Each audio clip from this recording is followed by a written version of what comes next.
Have you ever seen that Sour Patch commercial where it says, first they're sour and then they're sweet? I honestly, a lot of times think that is sometimes what friendship is like, right? I mean, in friendship, sometimes our friendships with people are amazing and they're incredible and we have amazing memories. And then other times, let's just be honest, sometimes friendships can go sour. It's part of life for you and me. If we're honest, we have meaningful friendships, we have life-giving friendships, we label them as best friends. And I've noticed in my time being a youth pastor that friendships often go in waves. One year you're really good friends with this person, but then the next year you're not as good of friends with them and you've moved on to maybe a different friend group. Would you give me a like if you would say right now you have a best friend? And hit subscribe if a friendship has ever gone sour on you. And regardless, either way, turn the bell on if either of those things have happened, because right now we're in a playlist right here called Life in Community.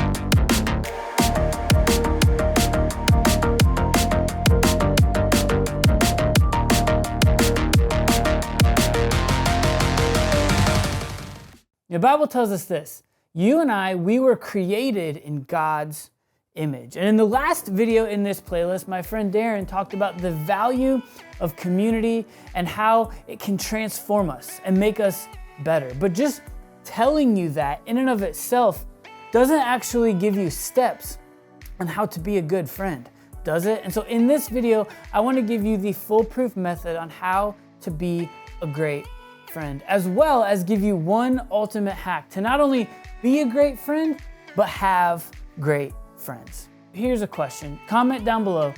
Would you be friends with you? Here's the good news, right? Jesus actually gives us a roadmap to friendship. Oh, I want you to check this out. It says, I have loved you even as the Father has loved me. Remain in my love. When you obey my commandments, you remain in my love, just as I obey my Father's commandments and remain in his love. I've told you these things so that you will be filled with joy. Yes, your joy will overflow. This is my commandment. Love each other in the same way in which I have loved you. There is no greater joy than to lay down one's life for one's friend. You're my friends, and if you do what I command, I no longer call you slaves, because a master doesn't confide in his slaves.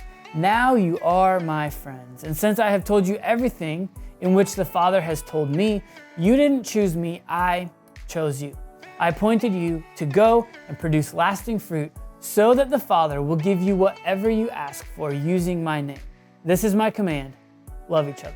So I realize I dropped you into the middle of a passage here. So let me help give you a bit of background. Jesus in John chapter 13 had just finished washing his disciples' feet, which if you've been in church for any length of time, you probably know that happens right before he is arrested and then ultimately crucified. And Jesus knows what's about to happen. He knows he's on the path to die. And so in chapters 14, 15, 16, and 17, all those chapters all kind of operate as his final word to his 12 disciples before going to the cross. You see, a lot of rabbis would have final words for disciples. John 15 is this famous passage about abiding or remaining in Christ, and it's about our intimacy with Jesus and our closeness with him. If we remain in him, his words remain in us, we will produce much fruit. And fruit is not a reference to a healthier eating plan. Fruit is the Bible's way to say that your actions will be more Christ-like. So he transitions out of all of that to now go into the passage we just read, and he says, obedience is love. Look back at verse 10. He says, some of you might have asked this question before: how do I display my love for God? Is it worshiping more? Is it praying harder? Is it attending church more often? No, Jesus says it right here. When you obey my commandments, you remain in my love. And just as I obey my Father's commandments and remain in his love. A life of obedience is a way to display your love for someone, which by the way was modeled to you and I by Jesus himself. He isn't just saying this because he wants people to obey him. He lived a life of obedience toward God the Father. Imagine this. Imagine you told your mom, your dad, your parent, your guardian, you love them. And then that night you sneak out, you break curfew, and you spoil your dinner by eating cookies ahead of time, which is a big no. Don't do that. Do you think your mom later, after the end of all of that, would say, wow, I can tell how deeply you love me? Absolutely not. After your mom grounds you, she would probably wonder, why don't my son or daughter, why don't they love me? See, if your words say you love your parents, but your actions say otherwise, are you really displaying your love for your parents? I mean, let's be honest, not really. You see, in the same way, when you and when we are obedient, we are showing Jesus that we love him. Verse 10, when you obey my commandments, you remain in my love, just as I obeyed my Father's commandments and as I remained in his love. You might be thinking then, well, what's that commandment? Well, here it is, check it out. Love each other. Love each other the same way in which I have loved you. If you have a Bible or you're following along in the digital notes, underline verse 12 right here, because here's what it says, right? How do we do this? Well, we obey, we love the way that Jesus loved us, which is what? It's a self-sacrificing type of love. It's much easier to live for yourself, wouldn't you say?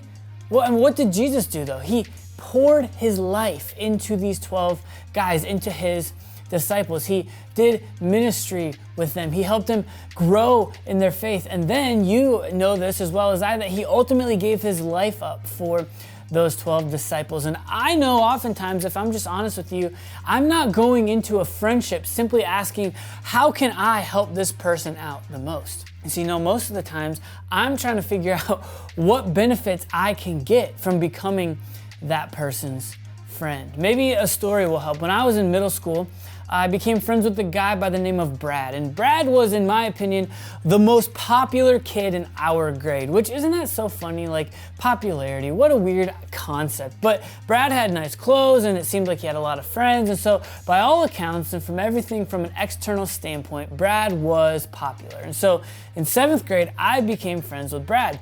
We ended up sitting by each other in a class, which is kind of how we became great friends. That's the extent of great friendships. Couldn't you tell how good of a friend I am with Brad? But by the time my 8th grade year rolled around, it came time at the beginning of the school year to decide where I would sit at lunch. Now this is more than just your run-of-the-mill, where do I sit at lunch type of decision, because the way my middle school did it was you were allowed to sit wherever you wanted for the first week of school. But then at the end of that week, you signed up and you sat at that lunch table for the rest of the school year. There was a lot of pressure to getting at the right lunch table. I mean, it was a cutthroat kind of endeavor. And so since I became friends with Brad last year, my 7th grade year, when 8th grade rolled around, I was hoping that Brad and his really cool clothes and deep extent of popularity would invite me to come sit at his lunch table with all the rest of the other cool kids, which if I sat at their lunch table, it would mean that I would become cool and popular. And by the time you hit 8th grade, man, your lunch tables, they're pretty much locked into place. And so I was bummed out because I was hoping that our friendship would lead to me sitting at a cooler lunch table, right? I was thinking, what can I get out of this friendship with Brad? And before you judge me, I think a lot of us have friendships that operate the same way. Jesus gives us a different command. He says, love each other the way I have loved you.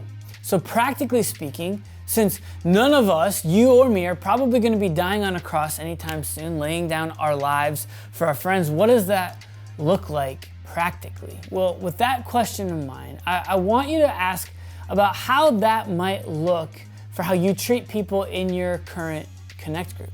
How can you love people in your Connect group the way that Jesus did? See, what happened in Jesus' life is he obeyed the Father with a self-sacrificing type of love, and that love he in turn poured out on his group of followers, his disciples. Later on, we know that his disciples, others, loved like Jesus did, and they poured into others in that same self-sacrificing way. So again, I ask this question, how can you love the people in your group like Jesus did?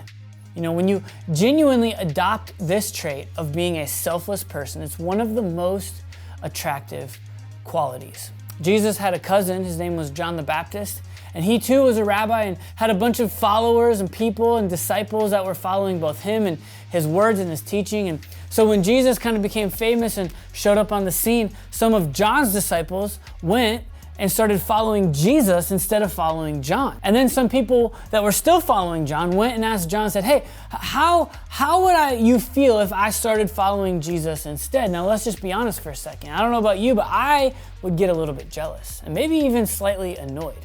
I want you to see John's response. In John chapter 3, verse 30, it says, he must become greater and greater, and I must become less and less. Can you imagine responding that way? I mean, that takes a super selfless and self-sacrificing approach. You can't force yourself to become selfless, right? It needs to come out of an overflow of your relationship with Jesus, much like John the Baptist. But when it does, your external behaviors will now begin to have an overflow, right? And in that overflow is where you will notice that change of heart. So I want to challenge you. As you approach your Connect group today, this week, this month, ask yourself this question. Right? And here's the hack. This is the hack I teased all the way at the beginning that can help you get and keep and have amazing friendships. The question is this: what can I do today that will show Christ's love? Maybe for some of you, that's making a commitment to Christ today for the very first time, realizing that you can't show Christ's love if you don't have Christ's love in your life. Hit the link down below in the show notes or talk to a Connect group leader and we'll get you pointed in the right direction for that. But maybe for others of you, it's inviting a neighbor or a friend with you to church. Maybe even for others, it's opening up and actually being willing to share during your Connect group time. Maybe even for others of you, it's giving up the best, most optimal seat in Connect group for somebody else. And maybe for even others of you, it's being inclusive of everyone in your group, not just the friends that you're already close with. But whatever it is it a self-sacrificing way of living? Which is the command that Jesus gave to us, because we in turn should live our lives that same way. And I get it. Connect group can be a weird, kind of different collection of people that you're not used to hanging out with. You might not even know them very well. And so often we approach our Connect group with a mindset of just get through this hour until I can get back into a more comfortable environment. But what if this time around? What if this year was different? And you chose to approach it trying to experience an actual deeper level of friendship with the people that God has placed you in a Connect group with. What can you do today that will show Christ's love? Because we show our love through our obedience to Christ and by obeying his command, which is what? To love one another as he has loved us. And here's the fact.